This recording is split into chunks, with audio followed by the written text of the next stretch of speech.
Hello. Hello. Hi, Kirsty. How are you? Hi. Okay, we have about 400 people here Nice. waiting to listen from your sharing. Is basically teman-teman sekalian, Kirsty akan membagikan sebuah yang namanya people skill. Nah, people skill ini sangat penting sekali dan sangat menarik. Karena bukan bicara mengenai people skill untuk sekedar berjualan, tapi people skill adalah sebuah sesuatu yang kalian bisa pelajari dan bawa di dalam setiap aspek kehidupan kalian. Untuk berbicara dengan mitra kalian, dengan suami kalian, dengan istri kalian, dengan anak kalian, dengan tetangga kalian, dengan siapapun. So I'm just telling the audience that people skill you bring it to them. I mean, it is not just for business, but for every aspect of your life. So Yeah. that's why we call it as a $1 million people skill. Ini adalah sebuah people skill, keahlian untuk bisa berinteraksi dengan seseorang yang nilainya itu jutaan dolar. Okay, so Kirsty, the floor is yours. Amazing. Wow. I am so privileged to be here. Saya sangat-sangat gembira sekali untuk bisa berada di sini. Yeah, and I've been hearing what an amazing couple of days, last Sunday, today, what an incredible event that you have created. Leaders in Jakarta, leaders in Indonesia, amazing. Dan saya sudah mendengarkan bagaimana selama 1 minggu ini event sudah berjalan dengan sangat luar biasa sekali. Tepuk tangan bagi semua orang yang ada di Indonesia, yang berada dalam OG Indonesia. So I know the last last week is about becoming an effective affiliate. Saya tahu bahwa topik utama selama beberapa hari terakhir ini berbicara mengenai bagaimana cara untuk menjadi seorang affiliate yang efektif. And so one of my favorite sayings in this business is if you continue to do what you've always done but expect a different result, that is the definition of insanity. Jadi ada sebuah definisi yang mengatakan bahwa kalau kalian melakukan hal yang sama berulang-ulang dan mengharapkan hasil yang berbeda, maka itu adalah sebuah definisi yang namanya insanity atau gila. Kalau ingin hasil berbeda tapi aktivitasnya sama terus-menerus. So what you've had in this Empower event is skills that are going to really change your life if you commit to use them. Jadi yang ada dalam Empower Bootcamp ini adalah sebuah skill, keterampilan yang akan bisa mengubah kehidupan kalian.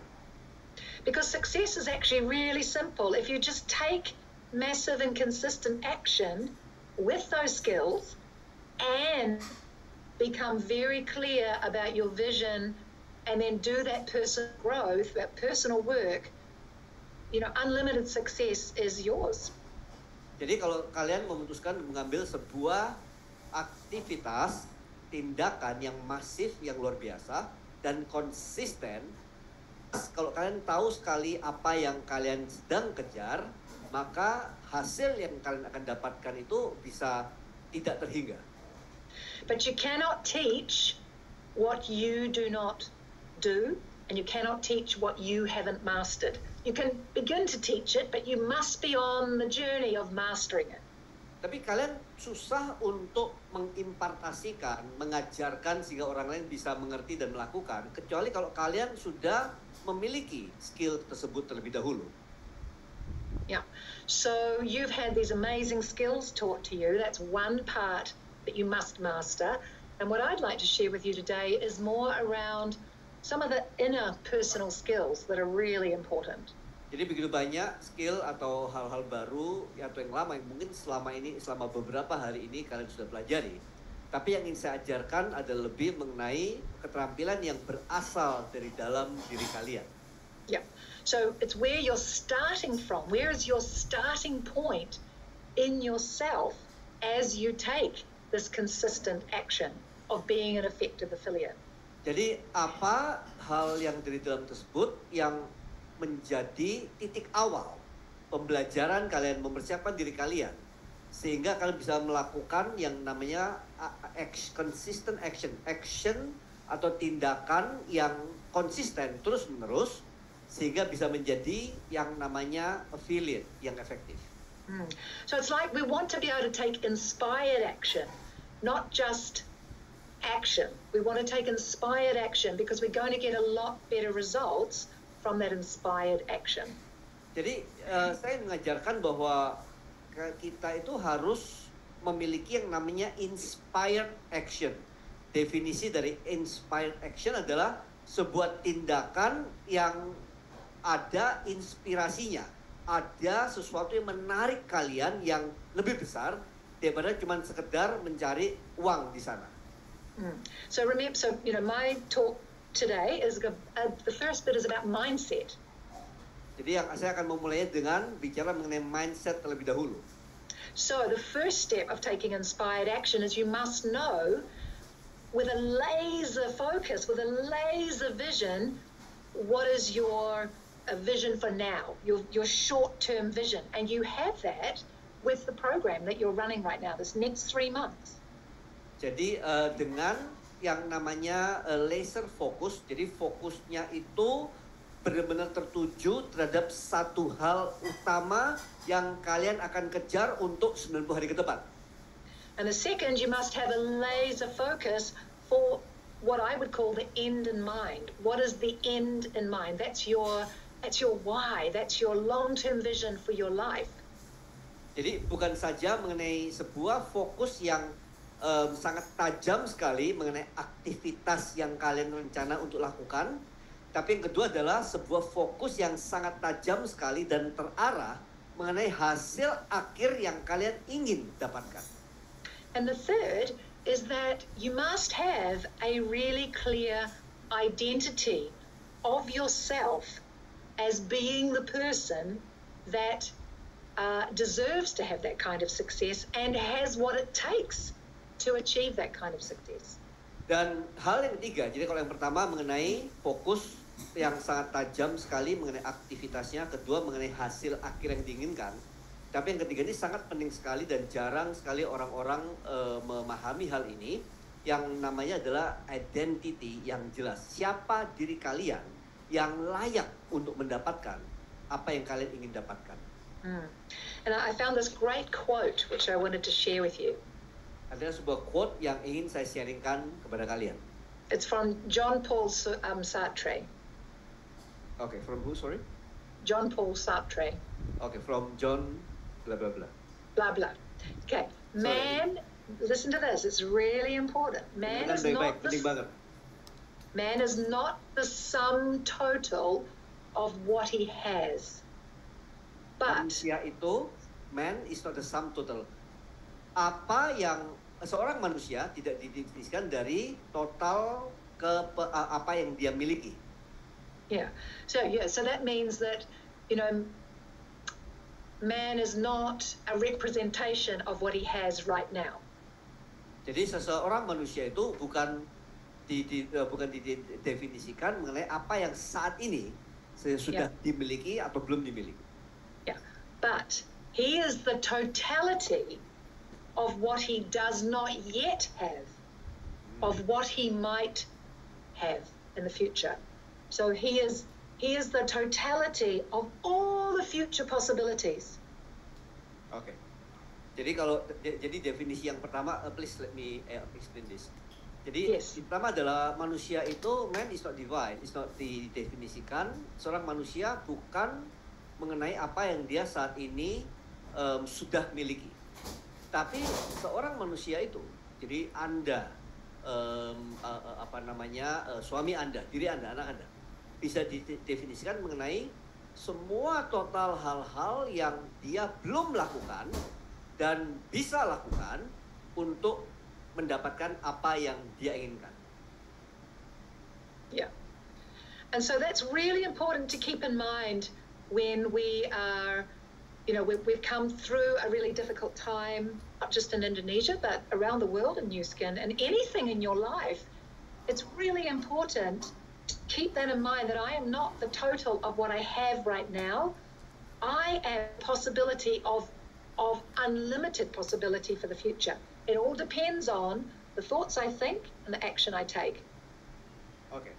Jadi hal ini sangat penting sekali untuk diingat-ingat, terutama di masa-masa yang mungkin ekonomi yang menjadi sedikit lebih sulit, kondisi mungkin dengan kenaikan harga yang luar biasa biasa, mungkin apapun situasi keuangan yang sedang Anda alami, bahwa kalian itu adalah hasil dari segala suatu hal yang belum kalian lakukan, tapi kalian akan lakukan. Dengan kata lain, semua hal yang merupakan total of unlimited possibility. Yang namanya adalah segala hal yang mungkin, yang tidak ada batasannya. Yeah. So therefore, the most important investment that you make is on your own inspired thought and your own growth mindset. Then you take inspired action from that place. Jadi dengan kata lain, investasi yang terbesar yang kalian bisa lakukan adalah, can you please repeat that again? What is the big investment? Is into your own growth mindset, into your own inspired thought, your own growth mindset. Because when you work on that, then the action you take is inspired action. It's coming from a place of unlimited possibility. Ya. Jadi dengan kata lain, investasi yang terbesar tersebut yang bisa kalian lakukan adalah yang namanya growth mindset. Jadi sebuah mindset yang terus-menerus melihat segala sesuatu itu adalah yang mungkin untuk bisa dilakukan, untuk bisa terjadi, untuk bisa dicapai. Yeah. So one of the things I think is really important to work on as part of growth mindset is identity. Jadi salah satu yang terpenting mengenai growth mindset itu adalah kalian memahami siapa diri kalian sesungguhnya. So we're going to sort of do a temperature check on how we see ourselves, how you see yourself. Sorry, can you say that again? Like a temperature check, you know, like a thermometer. We're going to take a thermometer, we're going to put it inside our brain. We're going to take a temperature check on who we think we are, who we see ourselves to be. Oke, jadi kita akan melakukan yang namanya cek temperatur, cek suhu terlebih dahulu untuk mengenai ukurannya, mengenai apa yang diri kita itu kita anggap seperti apa, ya, kita akan cek itu. Yeah. So who are you? Who are you? Oke, pertanyaan pertama adalah siapa diri kalian? Who are you? Who do you see yourself as? Who do you see yourself as? Kalian melihat diri kalian itu sebagai siapa? What do you believe your capabilities are or not? Apa yang kalian lihat diri kalian mampu untuk lakukan atau tidak mampu untuk lakukan? And who decided that? Dan siapa yang memutuskan bahwa kalian bisa lakukan atau tidak bisa lakukan? Because usually our identity is very limited, and usually it's come from us subconsciously picking up, you know, who we think ourselves to be. Karena seringkali Subconsciously picking it up, yeah. Seringkali kita itu mendapatkan identitas kita dari alam bawah sadar kita, karena kita mendengarkan diri kita sendiri mengatakan siapa kita itu. It's a little bit like self-image, but it's deeper than self-image. It's identity. Identity even affects your values. It affects so much. So identity is a really deep belief about who you are, how you would describe yourself. Jadi identitas itu sangat mendalam sekali, menentukan mengenai value atau nilai-nilai yang kalian miliki. Yes. Yes, and often identity, we don't even realize our identity is very limiting to being able to take that inspired action. Dan seringkali bahkan kita nggak sadar bahwa identitas yang kita miliki itu seringkali membatasi mengenai apa yang kita pikir kita mampu untuk lakukan. Yes, so it's exactly it. It's how you see yourself, and you may not even stop and think about how do I see myself. But don't forget, you're taking action every single day from that place without even consciously being aware of how do I see myself? Who am I? What is my identity? We're just taking action from a place which is probably quite limited. Jadi seringkali apa yang kalian lakukan dan kalian tidak lakukan, atau kalian berhenti untuk lakukan, atau apa yang kalian pikir mampu atau tidak mampu untuk lakukan, atau yang kalian lakukan hanya untuk seminggu, terus kalian berhenti lakukan, itu semua berasal dari alam bawah sadar kalian mengenai siapa jati diri kalian atau identitas kalian. Can I give them a quick explanation of this because it's quite... Yes, and I was going to give some examples of what it might be. Yeah, I'll just give you some examples. So it might be, I am Indonesian. I am a woman. I am a mother. I am an accountant. I am, Muslim. I am Christian. So those are the kinds of identities that we have. And then under a lot of those identities, they're kind of loaded with society's kind of, the subconscious labeling or the subconscious conditioning around some of those things. But those are typically the limiting range of things we have around our identity. Jadi batasan-batasan yang akan dimiliki oleh seseorang mengenai apa yang bisa atau tidak bisa dilakukan, mampu atau tidak mampu dilakukan, seringkali sangat-sangat berakar mendalam sekali, berasal dari identitas yang kalian miliki. Jadi contohnya adalah pada saat kalian mendefinisikan diri kalian sebagai seorang Muslim, wanita, ibu rumah tangga yang hanya single parent misalnya. Dan kalau itu adalah identitas kalian, apa yang kalian artikan sebagai identitas tersebut, mampunya apa, bolehnya apa, semua hal yang mungkin diberitahukan oleh orang tua Anda atau mungkin cerita-cerita yang kalian dengar, itu akan mendefinisikan diri Anda bisa melakukan apa dan akan mencapai apa. Tapi sebaliknya kalau misalnya kalian mendefinisikan diri kalian misalnya hanya sebagai seorang ibu rumah tangga single parent dan itu adalah seorang pejuang, fighter, itu identitas kata-kata pejuang tersebut, single parent yang pejuang, identitasnya berubah total dibandingkan dengan seorang single parent yang tidak memiliki tidak berdaya gitu ya. Jadi identitas itu adalah sebuah akar yang mendalam yang menentukan. Jadi agak kelihatan kalau kita ngelihat tanah seperti ini, akarnya merupakan identitas. Akar tersebut menentukan yang di atas ini keluarnya seperti apa, mengenai hal-hal yang akan kalian lakukan, yang tidak akan kalian lakukan, yang kalian pikir kalian boleh lakukan atau tidak boleh untuk lakukan, dan yang akan kalian bisa capai atau yang tidak bisa kalian capai.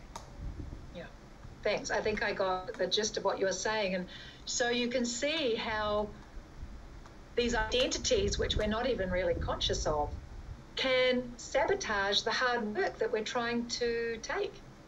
Jadi dengan kata lain, seringkali kita bisa lihat karena identitas tersebut kayak akar yang ada di bawah tanah.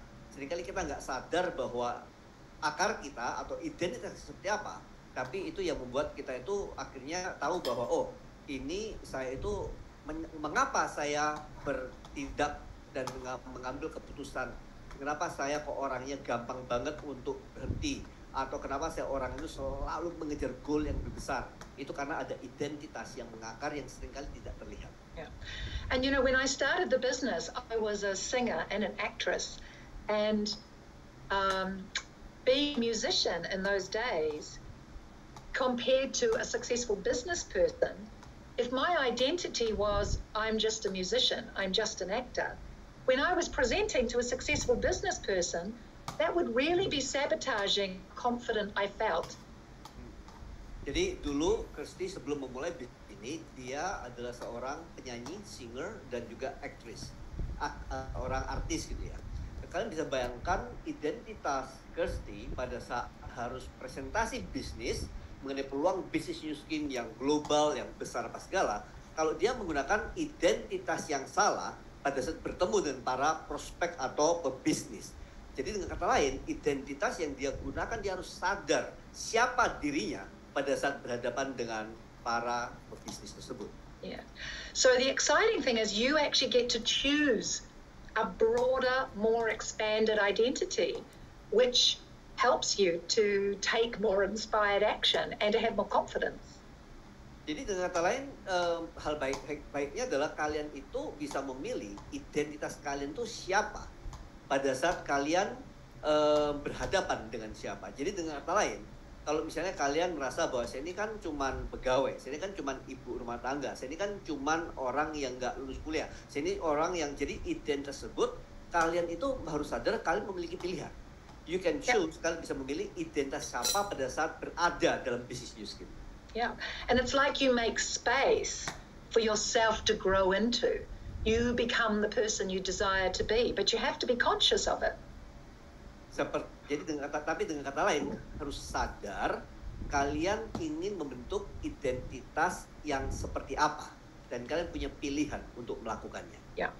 So I'm going to actually give you a couple of minutes right now, and I'd really like you to write a list of the new identity that you would like to expand into, that you would like to add to your current identity so that you have room to grow, you have room to expand into the person you desire to be.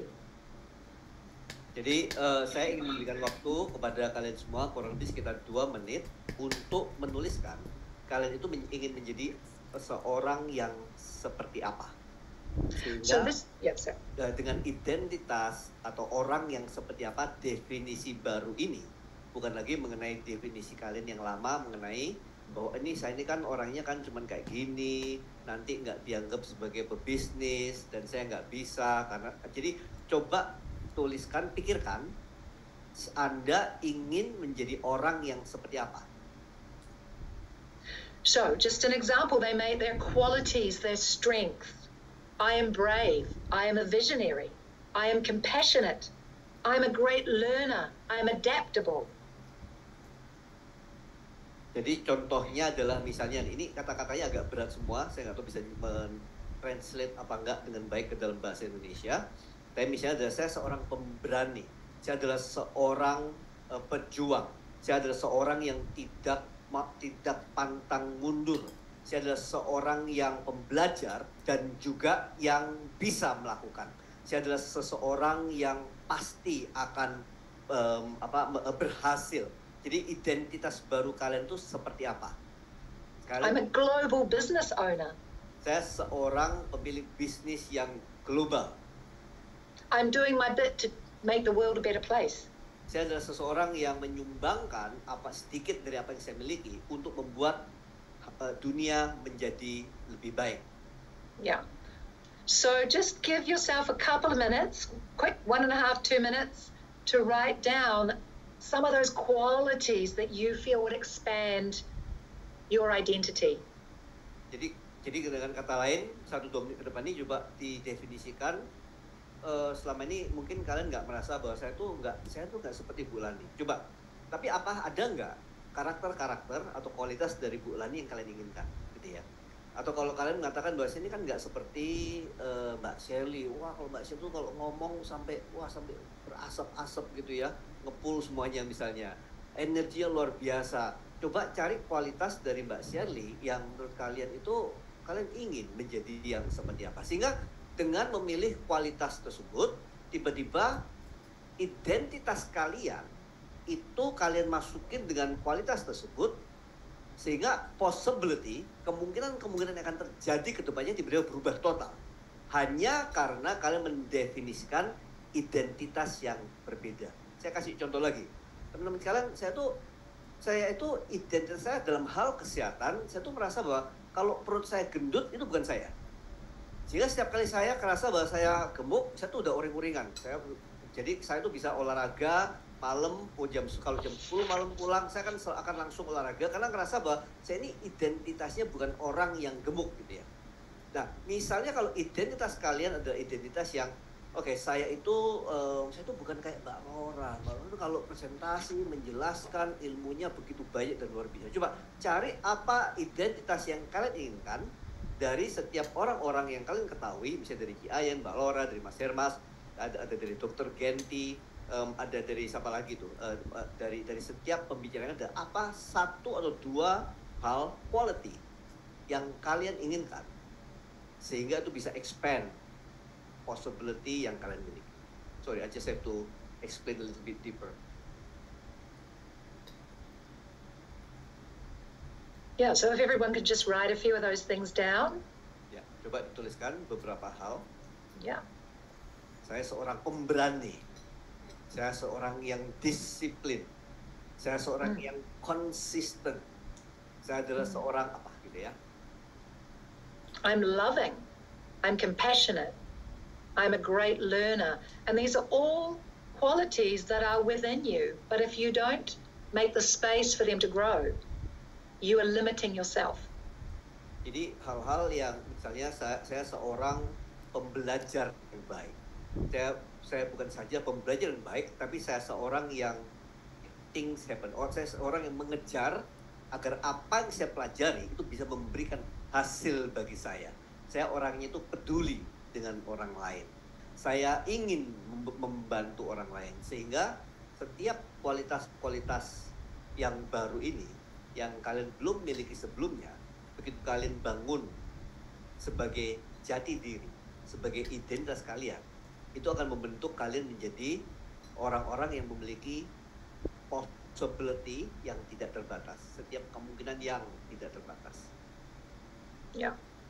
Right, I'm going to move on because I think you guys can keep doing that. But, you know, this amazing day you've had today is all around being an affiliate. So we know that the two biggest assets that you have, your mind.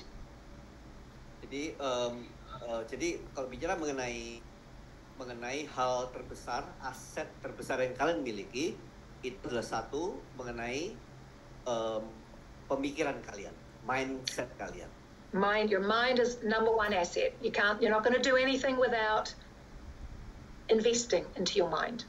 Jadi kalian tahu bahwa karena aset terbesar kalian adalah bakpao yang ada di tengah telinga kanan dan kiri Anda, maka kalian mau kalau itu adalah aset yang paling berharga yang kalian miliki, maka investasi terbesar kalian harus ada di sana.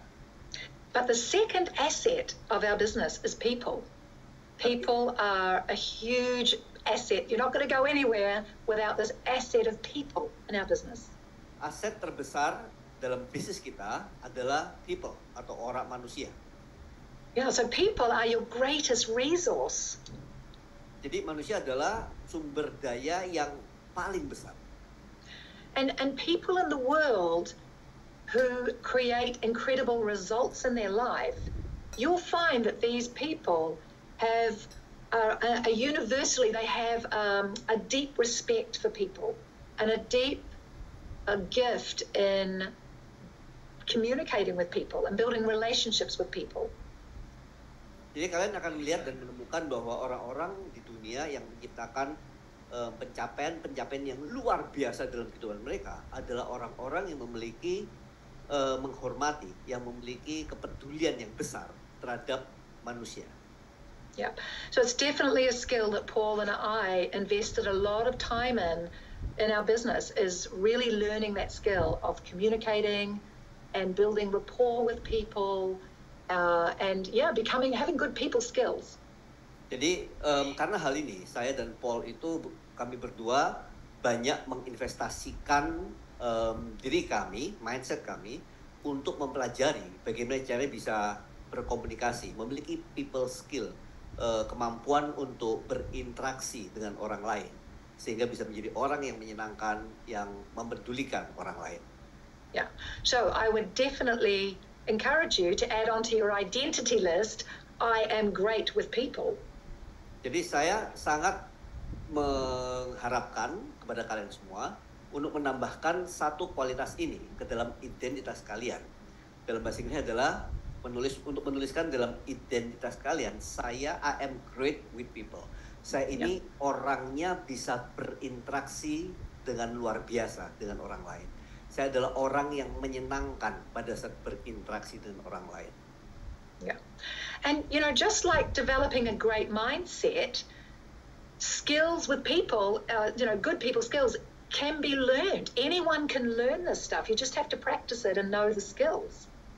Jadi seperti banyak orang yang berusaha mengembangkan pola pikirnya, yang namanya people skill ini pun bisa dipelajari. Yeah, and I was actually listening to Ian's training from last Sunday, and her selling topic, and she talked about you've got to be on the same frequency with the other person. That's what we mean by having people skills. Jadi saya mendengarkan Bu Ayan punya training yang minggu lalu di hari Sabtu. Dia mengatakan bahwa kita itu harus bisa menyamakan frekuensi customer atau prospek yang mana sedang kita ajak bicara. Jadi menyamakan frekuensi tersebut adalah salah satu contoh bagaimana seseorang memiliki yang namanya good people skill. So I'm going to just talk about one of those people skills, and it's called rapport, being in rapport with someone. Jadi saya hanya akan coba bahas mengenai satu people skill, yaitu kemampuan untuk membangun yang namanya rapport. Rapport itu adalah kemampuan untuk orang langsung seketika secara instan tuh merasa bahwa nyambung dengan kalian. Itu rapport building namanya ya. So rapport is the ability to enter into someone's world and to make him feel understood. Jadi rapport adalah kemampuan untuk seketika masuk ke dalam dunianya dia dan membuat dia merasa dimengerti. Yeah. So it builds that bond. It creates a common bond between you and the other person. Jadi seketika bisa membuat sebuah ikatan antara seseorang yang baru saja kalian kenal atau kalian temui. And being in rapport with someone is the ultimate tool for success in all areas of your life, not just Nu Skin. Jadi memiliki kemampuan seperti ini adalah salah satu kunci keberhasilan kalian di berbagai area kehidupan kalian. Yeah. Bahkan di luar Nu Skin juga. It makes every part of your life easier, and it is an essential skill that you need to learn. Dan membuat banyak area-area kehidupan Anda yang akan menjadi lebih mudah pada saat berinteraksi dengan orang lain. Dan ini ada sebuah skill, keahlian yang sangat-sangat penting sekali. Yeah. And the reason is because when you're in rapport with someone, so you've entered their world, they feel like they have something in common with you, is it makes that person feel heard and feel seen. Jadi pada saat kita tuh nyambung, atau lebih penting pada saat prospek kita tuh kerasa nyambung dengan kita, mereka merasa bahwa ini adalah saya dipahami, dimengerti. If you look at the research, why this is so important is because most people, most of the time, don't feel heard and don't feel seen. So if they are in communication with you and they feel seen and they feel heard, they're immediately going to feel a lot more comfortable with you and they're going to trust you. Jadi karena riset mengatakan bahwa kebanyakan orang itu merasa dirinya tidak dipahami. Mereka merasa apa yang diucapkan itu tidak dilihat. Jadi dengan kata lain, ingat yang selama 1 minggu ini diajarkan bahwa orang customer itu bukan kepingin dijualin, tapi mereka ingin dipahami, ya. Jadi kemampuan untuk support itu adalah seperti itu. And because you create a meaningful connection, they have a feeling that you understand their needs, so they're going to trust you more. Jadi karena memiliki kemampuan untuk bisa nyambung dengan mereka akan merasa bahwa kita itu memahami apa yang mereka butuhkan. No. And because when you're in rapport with someone, they feel that you are genuine, they feel you're reliable, authentic, and they're going to trust you more. Jadi kalau misalnya kita bisa nyambung dengan mereka, membuat mereka merasa dipahami, dimengerti, didengarkan, maka kita akan dilihat sebagai seorang yang dipercaya, yang reliable, yang genuine artinya benar-benar sungguh jujur dalam hal ingin membantu mereka. Yeah. So you can see why this is so important when we're trying to sell a product and when we're trying to help others to become affiliates and join the business and train them and lead them. It's important at every single level of our business. Jadi kalian bisa lihat mengapa hal ini penting sekali untuk bisa dikuasai. Karena pada saat kita ingin menjual sebuah produk, menjual sebuah program, atau bahkan menawarkan sebuah peluang untuk bisa berbisnis, di mana mereka merasa dipahami permasalahannya, mereka bisa merasa sefrekuensi dengan kita, merasa bahwa kita itu benar-benar jujur, genuine, aslinya memang ingin membantu mereka. So when we think about communicating with someone, only 7% of a successful communication is through our words. Jadi pada saat kita berkomunikasi dengan seseorang, perlu diingat bahwa kurang lebih sekitar 7% itu akan terpancarkan dari kata-kata yang kita gunakan, yang dia dengar. And 38% is through our tone of voice. So this is really influencing people and allowing people to be in rapport with us, is our tone of voice. Jadi bagaimana kita bisa membangun agar nyambung gitu ya. Kalau Kristi mengatakan bahwa building rapport tersebut 7% berasal dari kata-kata yang kita pilih, tapi 38% bagaimana seseorang merasa bahwa dia sedang didengarkan, sedang dimengerti, itu dari intonasi suara kita. Yeah. And 55% of how we can influence someone comes from our physiology. So how people can be in rapport with us, 55% of it comes from physiology, which means our body language, how we're using our body. Dan ternyata yang menarik adalah 55% dari kemampuan kita untuk membangun koneksi tersebut, frekuensi yang sama tersebut, kalau 38% adalah intonasi suara kita, kecepatan, terlalu pelan, atau terlalu cepat gitu ya. Tapi ternyata 55% itu berasal dari bagaimana fisiologi kita, tubuh kita ini sedang seperti apa. So when we consider that people buy from people that they like, it becomes very important to master the skill of being in rapport with someone. Jadi kalau pada saat kita memahami bahwa orang itu, bahasa Inggrisnya ya, people buy from people that they like. Jadi orang itu membeli dari orang-orang yang mereka sukai. Sehingga dengan kata lain, kita itu bisa membuat diri kita lebih disukai, lebih dipercayai, sehingga mereka bisa membeli barang dari kita dengan lebih baik. Yeah. So they are more likely to respect your advice. They are more likely to be influenced by you, and they are more likely to be a long-term customer. Sehingga mereka itu mengizinkan kalian untuk berpengaruh dalam kehidupan mereka, dalam keputusan mereka. Mereka bisa mengambil keputusan untuk menjadi bagian dari tim kalian dengan memiliki kemampuan yang seperti ini. Yeah. So you can see it's critical to master this skill. Jadi kalian lihat bagaimana sangat-sangat kritikal, sangat penting sekali untuk bisa menguasai skill yang satu ini. Yeah. And so the 4 areas of building rapport with someone, number 1 is empathy. Jadi 4 area untuk membangun rapport ini dengan seseorang. Yang pertama namanya empati. Number 2 is authenticity, being authentic, being real. Yang kedua adalah authentic. Yeah. One is having a similarity. They feel a similarity. Is that the empathy one? No. So empathy, number 1. Authenticity, number 2. Being real. Yeah. Similarity. So there's something like you're similar in some way. They experience a similarity with you. Oke. Jadi 4 area atau 4 langkah untuk membangun rapport tersebut adalah dengan berempati. Yang kedua adalah being genuine, authentic. Kita nggak berusaha menjadi orang lain. Yang ketiga adalah membangun kesamaan atau similarity. And then the 4th one is having a shared experience. So something that you've got in common with, you've been to the same school or you've got a shared experience.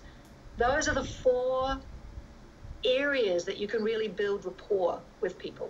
Yang keempat adalah yang namanya pengalaman yang mirip. Jadi misalnya, pernah sama-sama atau suka misalnya bungee jumping misalnya gitu ya, shared experience, atau pernah sama-sama ke Jepang atau jadi sharing experience yang sama. Itu bisa membangun koneksinya menjadi lebih cepat. Yeah. So in terms of practical skills, I remember it by the 3 C's. 3 C's. Jadi kalau these are practical skills. Yang praktikal saya tuh ingat ada 3 C. So the first one is connection.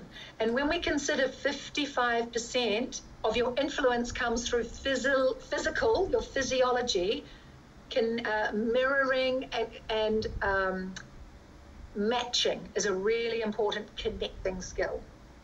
Jadi yang pertama bicara bagaimana kita bisa connecting dengan yang ada di depan kita. Itu adalah melakukan yang namanya mirroring atau menirukan sedikit dari gaya tubuhnya orang yang sedang kita ajak bicara. Yeah.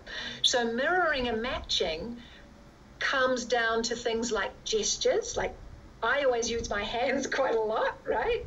So if you were mirroring me, you would then talk with your hands. Because you've been able to notice my gestures. Jadi kalau saya sedang berhadapan dengan seseorang yang ada di hadapan saya, mirror dan match itu adalah kayak kaca. Kalau orangnya suka sekali ngobrol dengan atau mendengarkan atau bicara dengan manggut-manggut gitu ya, maka kitanya pun akan berusaha berbicara connecting dengan menggunakan fisiologi yang sama. Kalau orangnya suka berbicara dengan misalnya menempatkan lengan mereka di meja, kita berusaha meniru fisiologi tersebut agar terjadi koneksi tersebut tanpa sadar. Because people like people who are like themselves. Karena so we feel safe with someone who is like us, and it's subconscious. We're not aware of it, but subconsciously we feel safe with people who are similar to ourselves. Karena orang-orang itu selalu suka dan merasa enak, nyaman dengan orang-orang yang mirip dengan diri mereka sendiri. Baik itu tanpa sadar maupun dengan sadar. That's right. So it's like your body language. You've got to become really observant in noticing what their body language is and just subtly mirror and match their body language. Jadi dengan kata lain kita bisa membuat diri kita itu lebih paham, lebih sadar mengenai bahasa tubuh orang yang sedang ada di hadapan kita. Dan perlahan-lahan meniru, bukannya langsung dia berubah ke kanan, kalian cepat-cepat berubah. Bukan mereka mengangkat kaki mereka atau seketika kalian mengangkat kaki, enggak. Tapi perlahan-lahan meniru gerakan-gerakan body language tersebut. So their gestures, gerakan tubuh tersebut. If they sit, you sit. Sorry, Sirian. If they sit, you sit. Jadi kalau mereka duduk, kalian ikut dengan duduk. They cross their legs, you cross your legs. Kalau mereka angkat kaki seperti ini, kamu juga akan ikuti seperti itu juga. If they're sitting up straight, you sit up straight. Kalau dia duduknya tegak, kalian tuh juga harus meniru dengan duduk yang tegak juga. Yep, if they're slouching or more relaxed, you are more relaxed and you are slouching. Kalau mereka duduknya relax, nyantai, kalian ikuti gestur atau bahasa tubuh yang relax itu juga. Yeah, and this is so amazing. It's subconscious. They are picking up on that subtle mirroring and they immediately feel safe, trusting, and connected to you. Percaya apa enggak, dengan hal-hal yang seperti ini, mereka secara nggak sadar, hampir seketika, itu bisa merasa lebih nyambung dan percaya kepada Anda. Yeah, even breathing. If they like a fast breather, shallow breather, just by copying the way they are breathing, subconsciously that person feels more in rapport with you. Jadi bahkan kadang-kadang menyamakan frekuensi bernapas. Kalau mereka napasnya cepat atau ngomongnya cepat, kalian menyamakan frekuensi tersebut dengan frekuensi napas maupun cara bicara tersebut. Yeah. And what's incredible is that person, because you're mirroring how that person's body language is, you actually begin to feel what that person is feeling. So you have more intuition, you have more connection to what that person is feeling and thinking, so you can help them more. This is very important. Can I elaborate on that a little bit? Yes. Bahasa Indonesia. Yeah. Jadi teman sekalian, ini skill yang mungkin suatu saat akan kalian kembangkan pada saat kalian sudah melakukan cukup sering. Jadi banyak orang mengatakan bahwa setiap kali habis berbicara dengan prospek mereka punya intuisi, mereka punya feeling, perasaan gitu ya. Bagaimana caranya untuk meng-closing orang itu dengan lebih baik. Dan intuisi ini seringkali tidak didapatkan karena reportnya nggak nyambung gitu. Dan seringkali orang-orang yang saya tahu mereka tuh jago banget closing karena salah satunya adalah mereka itu bisa memiliki intuisi karena nyamakan frekuensi gaya bahasanya, tubuhnya, napasnya, sehingga mereka bisa dapat feeling orang ini kira-kira nggak mau closing atau kepengen closing tuh gara-gara apa. Sehingga pada saat memberikan closing statement tersebut, orang itu menjadi jauh lebih efektif. Karena kenapa? Dia bisa memahami, dia bisa merasakan apa yang sedang dirasakan oleh orang yang di hadapan mereka. Jadi teknik yang benar-benar sangat sungguh-sungguh luar biasa. Okay. Yeah. And so this just takes practice. You start off just choosing one aspect. It could be breathing. It could be how they use their hands. It could be, how their posture. Just choose one and start practicing with people that you meet, mirroring and matching their posture. And you will notice some amazing results. Jadi kuncinya adalah banyak latihan gitu ya. Jadi pilih salah satu yang kalian ingin match dan mirror, ingin kalian tiru. Jadi jangan semuanya langsung seketika karena akan bingung.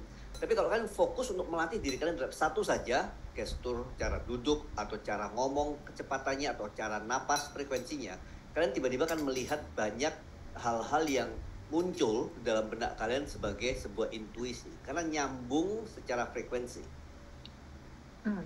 So it really comes down to being very observant. So number one, you've got to be very observant and notice their body language, and then have personal flexibility in mirroring. And it allows you to understand that your map is not the same as other people's map. Your way of thinking, feeling, communicating is not the same as other people's.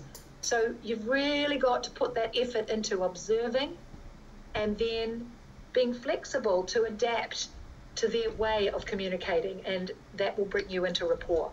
Jadi kata kuncinya dalam melakukan hal ini adalah menjadi seorang yang mau mengobservasi apa yang sedang terjadi di hadapan Anda, plus juga cukup fleksibel di dalam mengubah apa yang kalian yang sudah menjadi kebiasaan kalian. Karena saya tahu banget beberapa orang di sini yang kalau ngomong cepet banget gitu ya. Kalau kalian mau mengobservasi bahwa lawan main kalian itu ngomongnya lambat, pelan, kalian harus fleksibel untuk mengubah apa yang menjadi kebiasaan kalian untuk memirror apa yang prospek kalian. So the second C is communication style. C, ya, jadi C yang pertama tadi adalah connection, bagaimana membangun koneksi tersebut dengan mirror dan matching. Yang kedua adalah communication style, gaya komunikasi. Yeah, so communication style is your vocabulary, like the kinds of words that you use. Yang kedua adalah mengenai vocabulary, jadi kosakata yang kalian sering gunakan atau tidak pernah gunakan. So someone might say, I feel this and I feel that. Whereas another person might say, I think this and I think that. Those very subtle choices of words, if you notice them and you use them in your vocabulary, that person is immediately going to feel connected to you and comfortable with you. Ini penting banget. Jadi gaya komunikasi menggunakan vocabulary atau kosakata tersebut, perhatikan yang ini. Kalau kalian menemukan diri kalian seringkali berbicara dengan kata-kata seperti ini ya, kayaknya ini akan menjadi seperti ini, kayaknya ini seperti ini. Sedangkan lawan main Anda adalah seseorang yang mengatakan bahwa ini adalah sebuah, kalau dia mata bahasa Inggrisnya ya, menurut saya tidak ya. Jadi antara yang satu kalian mengatakan sering kayaknya seperti ini, kayak seperti itu, yang satu mengatakan menurut saya ini seharusnya seperti ini. Jadi gaya bahasa yang satu nggak yakin, yang satu sangat yakin. Itu harus disamakan. Jadi kalau kalian menemukan bahwa orang di depan kalian ini adalah orang itu sering mengatakan bahwa ini menurut saya seharusnya seperti ini dan ini, maka kalian menyamakan gaya bahasa tersebut. Menurut saya juga seperti dan seperti ini. Jadi bukan pakai kata-kata kayaknya, tapi mengubah gaya komunikasi kita dengan menggunakan kata-kata yang dia suka untuk gunakan. Yeah. So it's volume of how loud you speak, how soft you speak. Juga volume suaranya seberapa kencang atau pelan. How fast you speak, how slowly you speak. Ya, seberapa cepat atau seberapa lambat cara berbicara. Yep. The tone of your voice, is it high pitched? Is it low? Intonasi suaranya yang melengking atau yang cukup rendah. Do you pause a lot when you speak? Apakah kalian atau orang di depan kalian itu banyak pause, banyak mengambil jeda di dalam kalimat-kalimat yang mereka gunakan? So if you have a prospect who's a very soft-spoken, very slowly spoken person, and you are talking to them really quickly, really loud, with no pauses, they are going to be completely out of rapport with you. Jadi seorang prospek yang ngomongnya lembut, pelan, sabar, dibandingkan Anda yang sedang presentasi berada dengan kecepatan yang luar biasa, dengan sebuah keyakinan dan energi yang luar, nggak nyambung nanti jadinya. Yeah. So again, it's bringing that observation, that noticing, and being in rapport with them by mirroring their tone of voice, the way they're speaking, and this is very important. Jadi kalau tadi bicara, jadi kan ya observasi, melihat postur tubuh, body language seperti apa, tapi kedua adalah observasi dengan mendengarkan dia intonasi, kecepatan, suara, volume itu seperti apa. Yeah. And the third C is common experiences. C yang ketiga, jadi yang C pertama tadi connection, yang kedua adalah communication style, yang ketiga adalah common experience. Yeah. And so this is where it's so important to know how to ask questions and find out about that person so you can quickly find the things you have in common. Jadi salah satu bagian dari observasi tersebut adalah belajar untuk mengajukan pertanyaan sehingga kita bisa dengan cepat mempelajari mengenai hal-hal yang mungkin sama dengan apa yang pernah kita alami. Yeah, and I know some people nowadays, they even go on their social media page and find out a little bit about them first, so you can subtly find out what are the things you have in common, a school you went to, or that they've got kids, you've got kids, or you know that they like soccer, or so there's ways that you can really find out very quickly those common experiences that you share.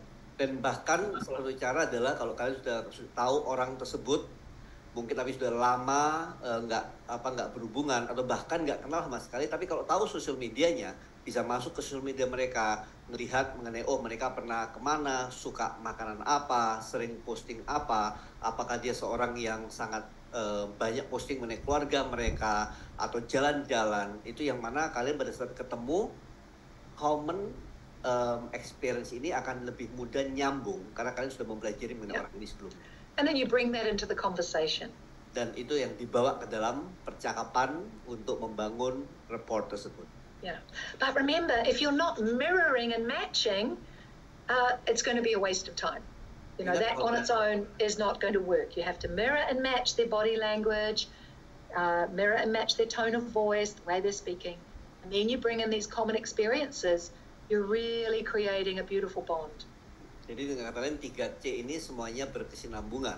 Artinya tetap ketemu, mirror dan matching body language-nya dia, terus communication style kita sesuaikan, dan yang ketiga adalah mengajukan pertanyaan yang menemukan pengalaman-pengalaman yang mirip-mirip. Yeah. And I think this kind of leads into another really important skill for building rapport, which is active listening. Jadi ada satu skill lagi yang namanya active listening, itu mendengarkan secara aktif. Penting banget dalam hal membangun building rapport ini. And again, it's an amazing skill, such an important skill to have for your life, in your parenting, in your relationships. It really is important to learn this skill. Jadi active listening ini sebuah skill yang sangat penting sekali untuk dipelajari karena aspek yang kalian akan bisa meningkat dalam kehidupan kalian bukan cuma sekedar new skill, tapi setiap aspek dalam kehidupan kalian. Yeah. And what's crazy is that we actually only remember 25 to 50% of what we hear. Dan yang gila adalah kita ini hanya mengingat antara 25% sampai dengan 50% dari apa yang kita dengar. Yeah. So what that means is we're kind of hearing, but we're not listening. Jadi dengan kata ini bahasa Indonesia agak sulit. Kita mungkin dengar tapi tidak mendengarkan. Yeah. And we are in the business of people. Remember, that's our second most valuable resource. First is our mind, second is people. Padahal kita ada dalam bisnis yang namanya people business, bisnis yang mengutamakan manusia gitu ya. Sehingga kalau kita cuma sekedar asal dengar tapi tidak memiliki skill kemampuan untuk mendengarkan, ini jadi masalah akhirnya. Yeah. So part of being in rapport is that a person must feel heard and they must feel important. And so that comes from knowing that they've been listened to. Jadi bagian dari membangun rapport untuk membangun agar bisa nyambung dengan orang di hadapan Anda seketika, itu adalah membuat mereka merasa untuk didengarkan, membutuhkan active listening, membutuhkan kemampuan untuk mendengarkan mereka, dan untuk merasa penting karena mereka diutamakan. Yeah. So, we've got to understand what we've heard and then retain what we've heard, because this is important not only in building rapport but later on handling objections. You've got to be really picking up on all the subtleties of what that person is sharing with you, their fears, their worries, what they like, what their dreams are.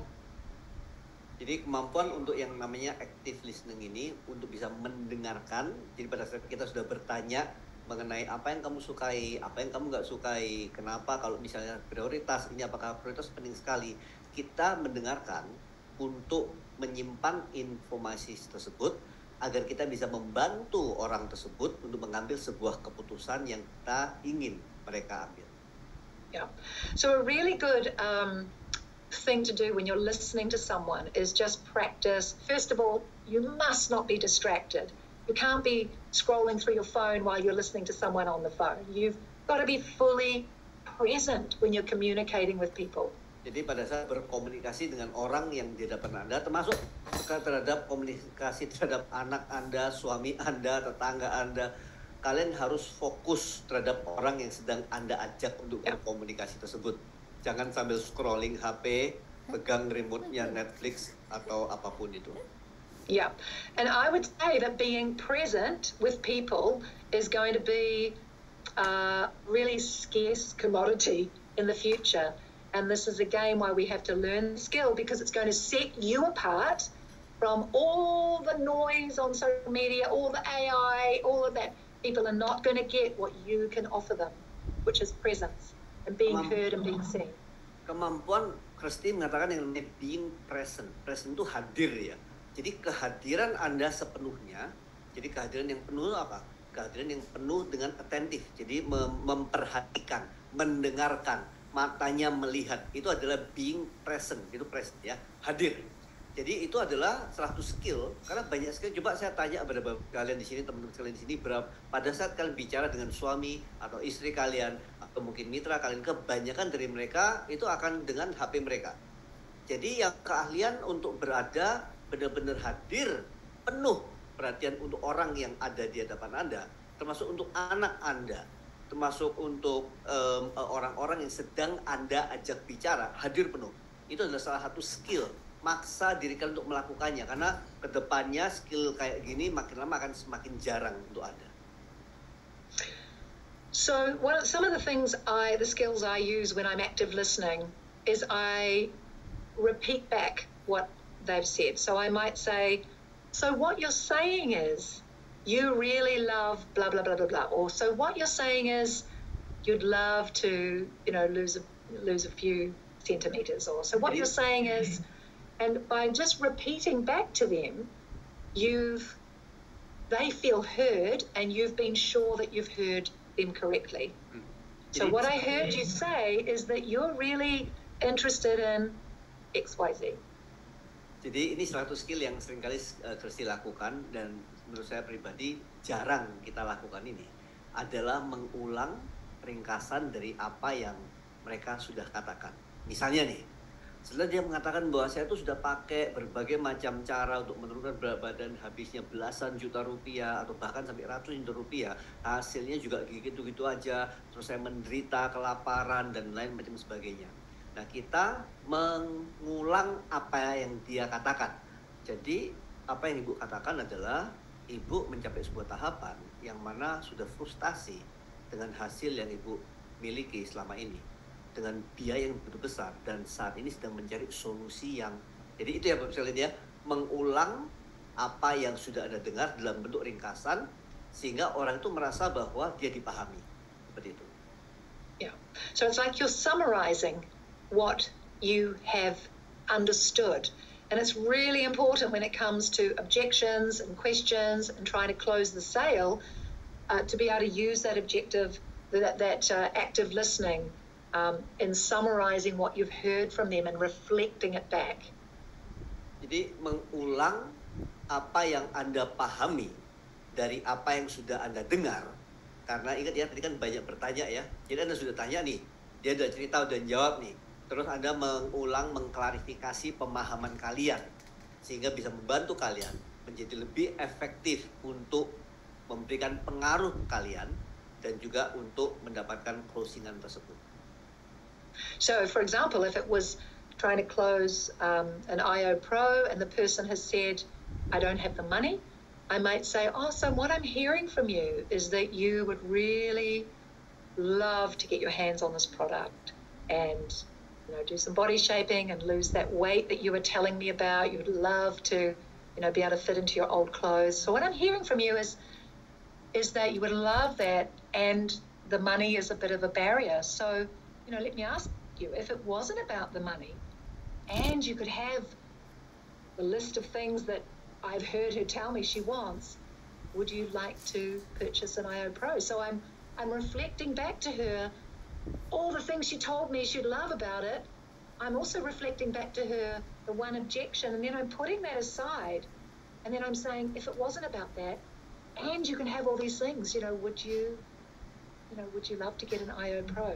So it's so important to have been listening to know why this person would want it, and then reflect back her own doubts, because often when they hear it reflected back, it's not a problem.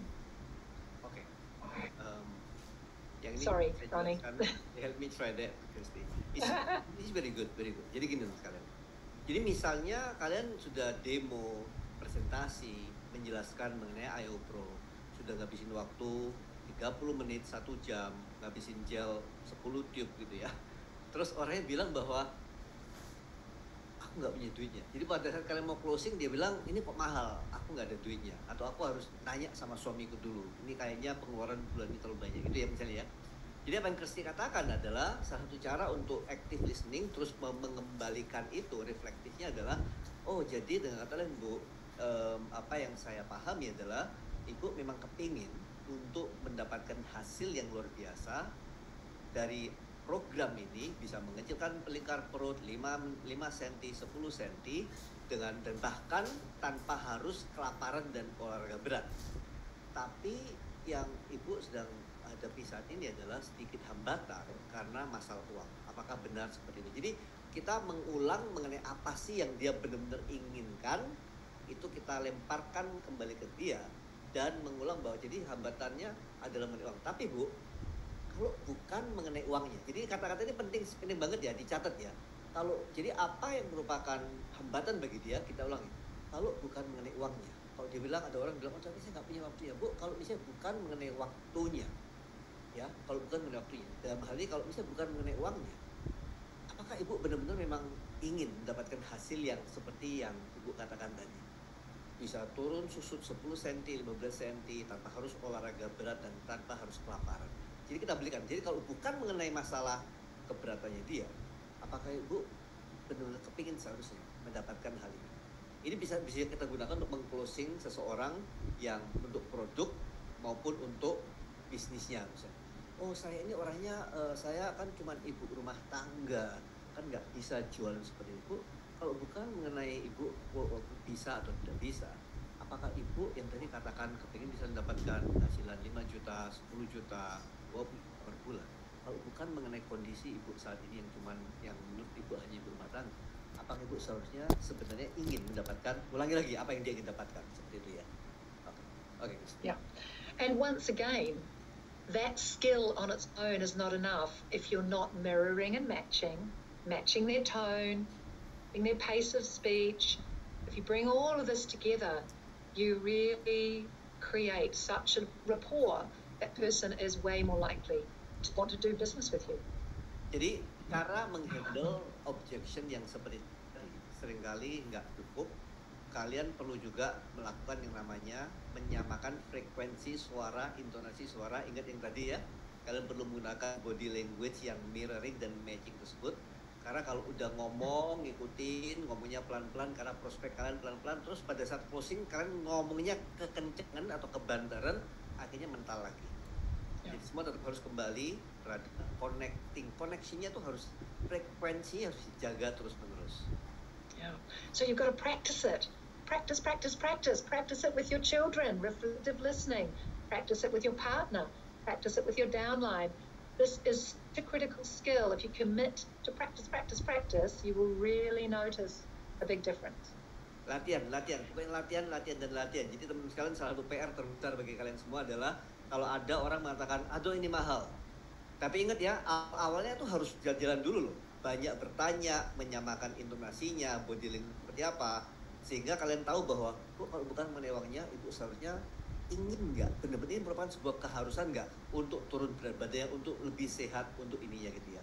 Karena kalau dia bilang, iya sih saya tuh seharusnya benar-benar kepingin, maka kita bisa membawa dia ke tingkatan yang berikutnya. Baik itu mengajarkan dia untuk menjadi affiliate terlebih dahulu, undang orang. Jadi lebih penting untuk melakukan yang ini ya, biar dia memiliki tingkat kepercayaan dan frekuensi dan nyambung dengan kitanya terlebih dahulu. Yeah. So I love the slogan that Lani and Ronnie and the leaders have been using at Empower is you learn it, you do it, you profit from it. This is exactly the skill, that is relevant to that. Jadi saya suka sekali dengan slogan yang dibawa selama Empower Bootcamp ini.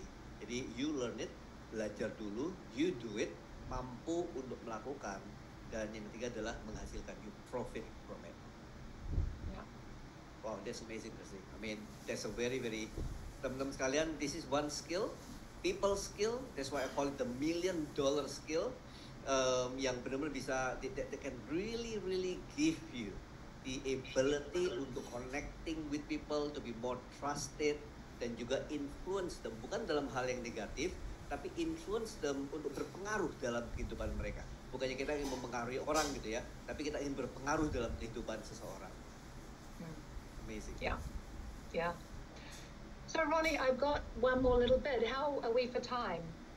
How are we for time? Okay. Yes. Let's do that. Let's do it. Yeah, that's good. Okay. Amazing. So I feel like the third part of this $1 million skills is just around personal growth, but personal growth as a lifelong journey.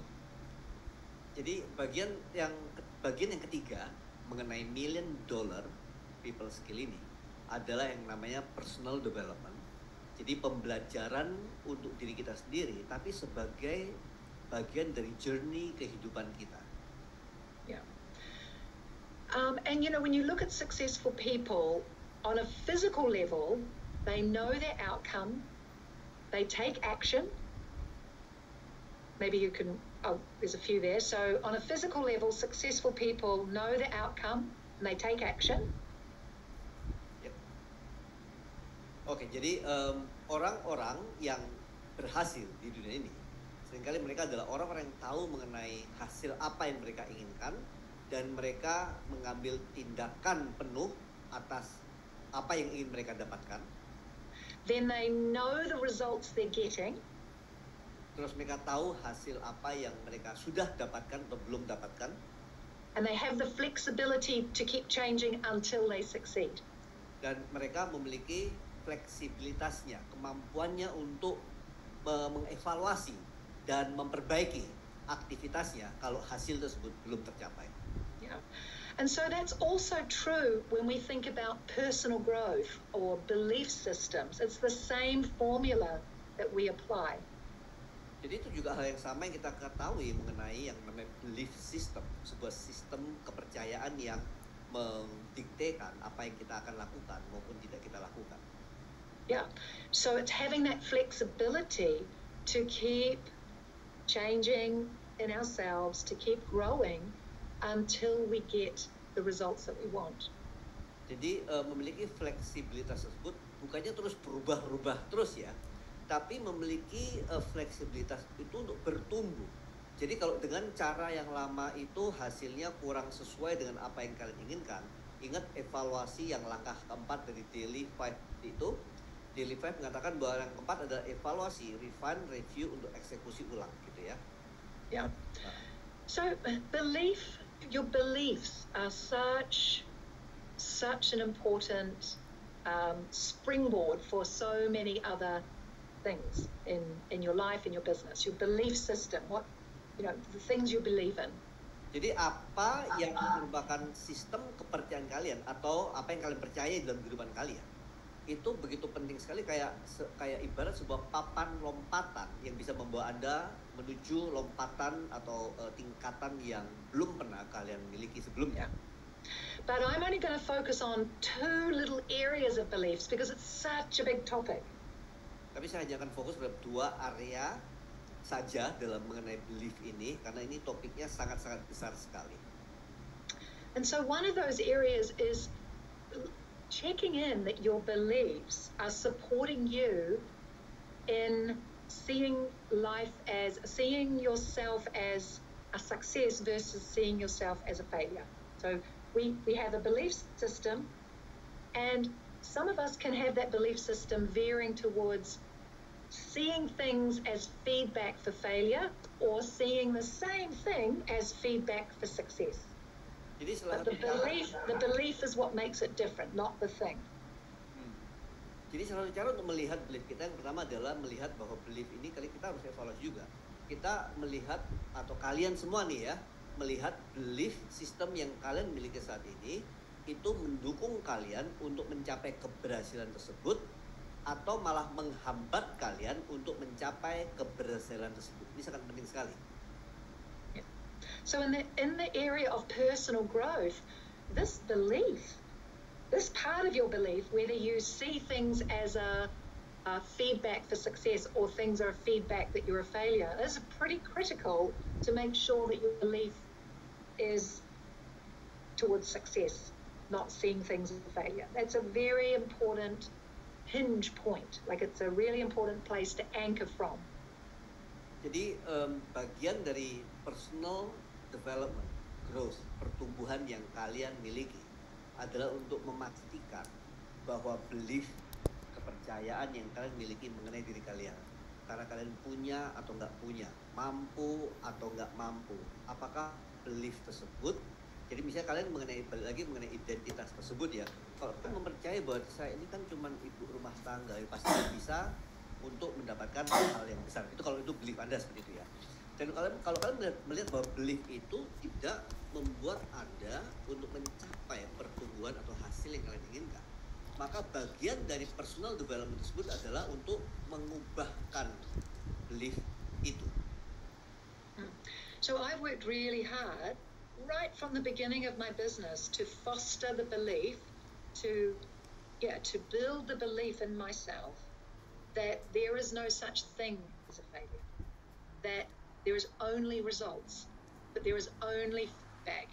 And so that might have naturally been my go-to belief, but I've developed that belief over time. So now in my life, everything that happens externally, my belief is that it's on my way to success. So it's just feedback, it's just a result in order for me to learn from it to move closer to my success. Oke. Jadi si Kirsty mengatakan bahwa dalam awal-awal dia menjalankan bisnis ini, dia sangat mengalokasikan bobot yang begitu besar sekali mengenai satu kepercayaan ini.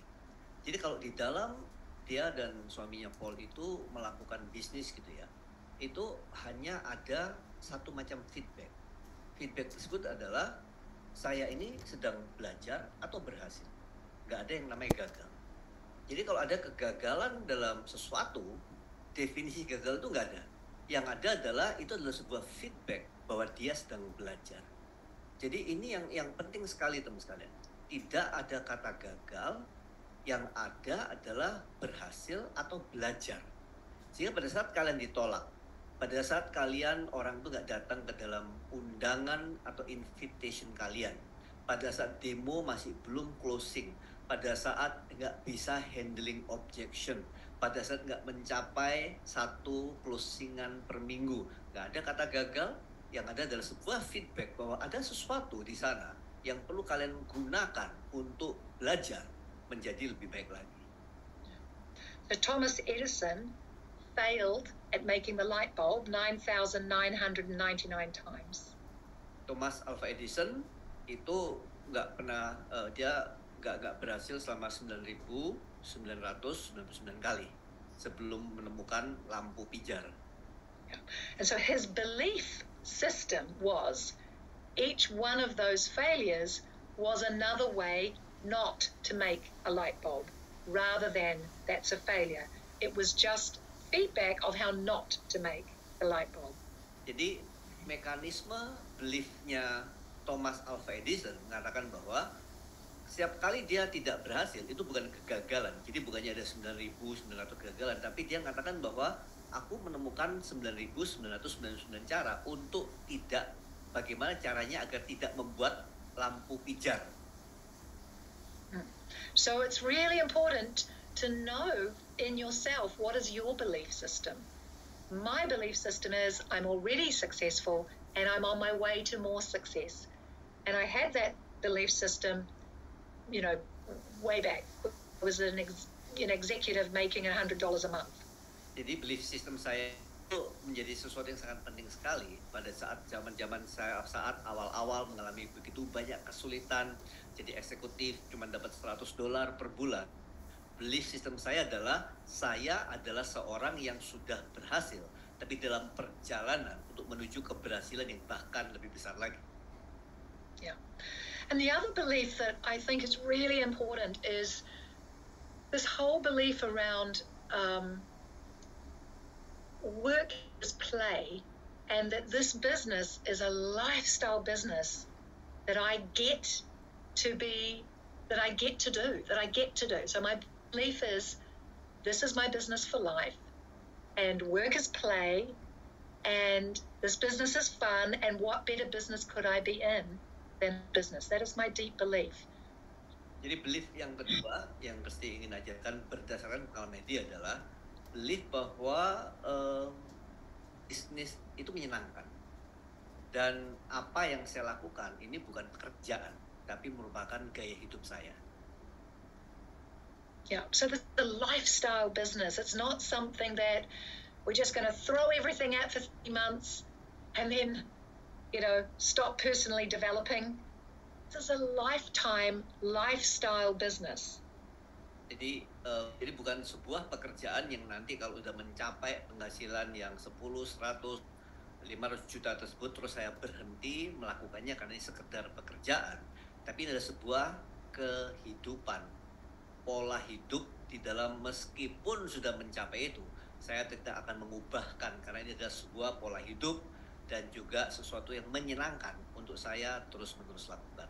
Yeah, because by committing to this as a lifelong business, as my lifestyle, I get to be an expanded version of myself. Jadi karena kalau kita sudah menjadikan ini sebagai sesuatu yang tidak ada deadline atau tanggal berhentinya gitu ya, maka saya akan terus-menerus bertumbuh mencapai potensi penuh yang saya miliki. Yeah, I get to have better relationships. Saya menjadi orang yang memiliki relationship yang lebih baik. I'm healthier. Saya lebih sehat. I'm more confident. Saya lebih percaya diri. I'm financially successful.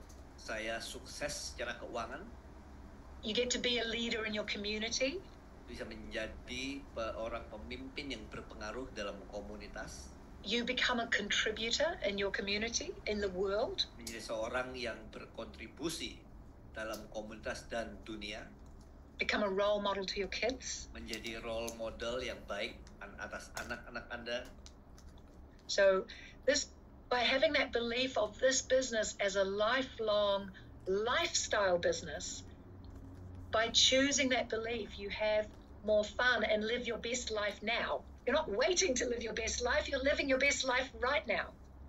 Jadi pada saat Anda mendefinisikan bahwa Anda saat ini sedang menghidupi kehidupan yang Anda inginkan. Jadi bukannya nanti kalau sudah berhasil maka saya akan menghidupi kehidupan yang Anda inginkan, kehidupan yang menyenangkan. Enggak, bukan seperti itu. Jadi saat ini pun Anda sudah menghidupi kehidupan yang menyenangkan yang Anda inginkan. Sehingga dengan cara seperti itu Anda bisa terus-menerus bertahan untuk yang 90 hari ke depan ini dan juga sampai dengan terus-menerus sampai Anda bertumbuh bahkan menjadi orang lebih baik lagi. Yeah, by bringing that commitment to this lifestyle, then you really are able to get through all the ups and downs, you know, of what lays ahead in any big endeavor. And the only way is through, but you get through it, in a way that is more fun.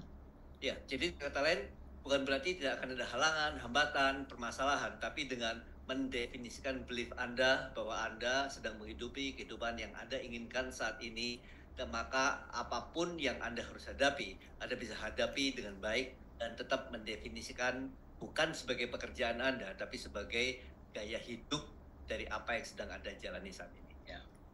And so I think in conclusion that belief of this is my lifestyle, this is play, you know, work is play, that belief, then what will show up is that every day you are receiving rewards from this business. Every day. Jadi dengan mendefinisikan ini sebagai lifestyle Anda, sebagai sesuatu yang menyenangkan, maka setiap harinya kalian mendapatkan reward tersebut, hadiah tersebut. Setiap harinya baik Anda mendapatkan goal yang Anda sedang kejar atau belum mendapatkannya. Yeah, your best life is not something you're waiting to live once you become a blue diamond. Your best life is right now. Ya, best life, kehidupan kalian yang terbaik itu bukan nanti kalau misalnya jadi blue diamond, tapi kehidupan yang terbaik itu adalah yang sudah dan sedang kalian hidupi saat ini. Yeah.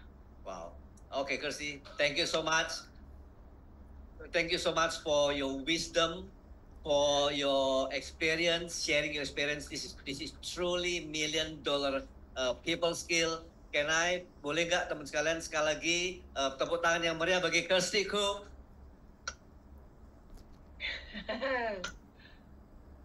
Okay, I'll give it back to Lani. Thank you. Okay.